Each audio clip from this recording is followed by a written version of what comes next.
আজকে আমি মম কিচেন থেকে জয়া মণ্ডল বলছি। আজকে আপনাদেরকে আমি ফুলকপির পরোটা বানিয়ে দেখাবো। পরোটা বানানোর জন্য আমি আটাটা আগে মেখে নিচ্ছি। আমি অল্প একটু লবণ দিব, অল্প একটু সাদা তেল দিব। এখন এটাকে ভালো করে মিশিয়ে নেব। আমি জল দিব।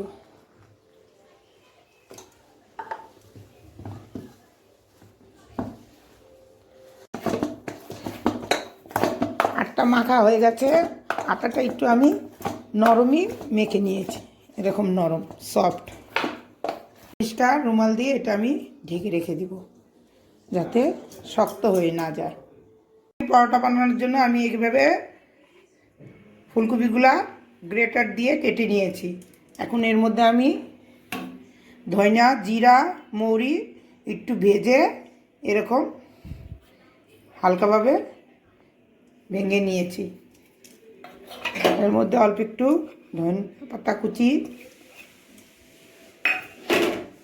লঙ্কা কুচি, লাল লঙ্কা, শুকনো লঙ্কা পেস্ট,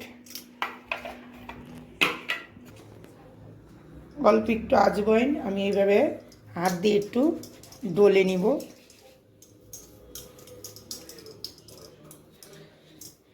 একটু চাট মশলা দিব,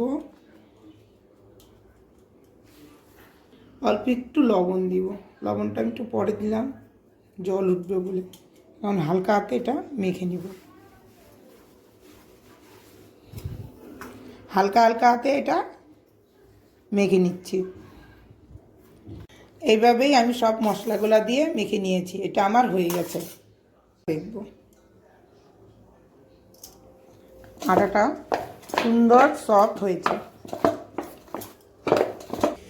এই বড় বড় করে সব পরোটা লেচিগুলা বানাই নিব।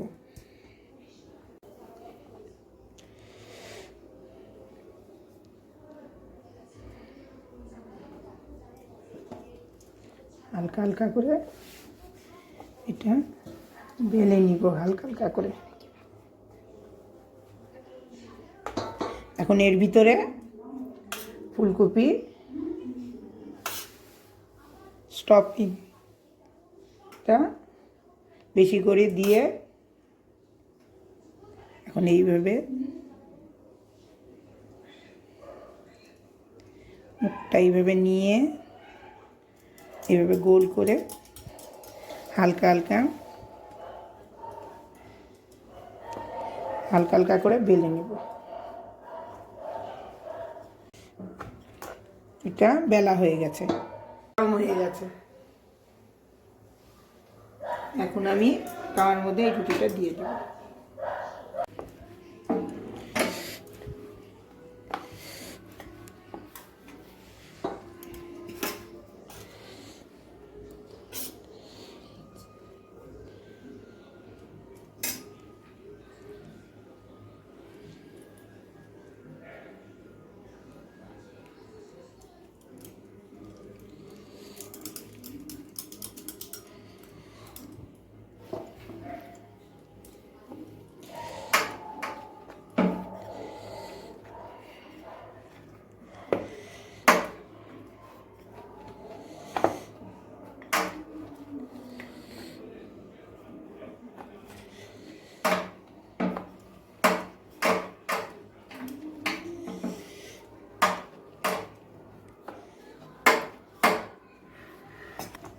এইভাবেই সব ফুলকপির পরোটাগুলো বেলে নিব। সাদা তেল দিয়ে ফ্রাই করব। আপনারা চাইলে এটা ঘি কিংবা বাটার দিয়েও ফ্রাই করতে পারেন।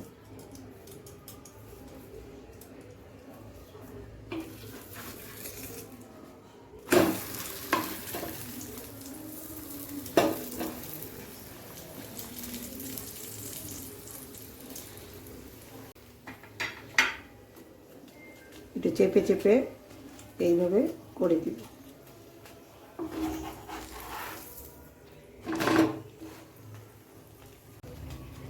এই ফুলকপির পরোটাটা বানানো হয়ে গেছে।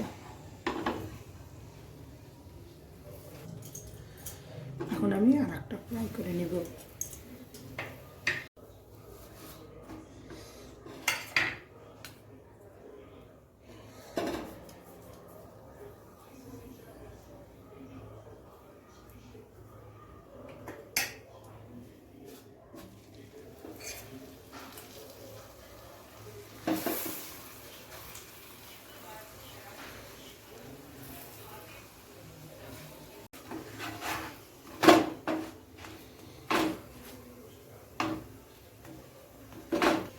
এইভাবেই সব পরোটাগুলো আমি বানিয়ে নিব। দেখুন পরোটার ভিতরে ফুলকপির স্টফিং। ভিডিওটা পছন্দ হলে লাইক শেয়ার সাবস্ক্রাইব করবেন।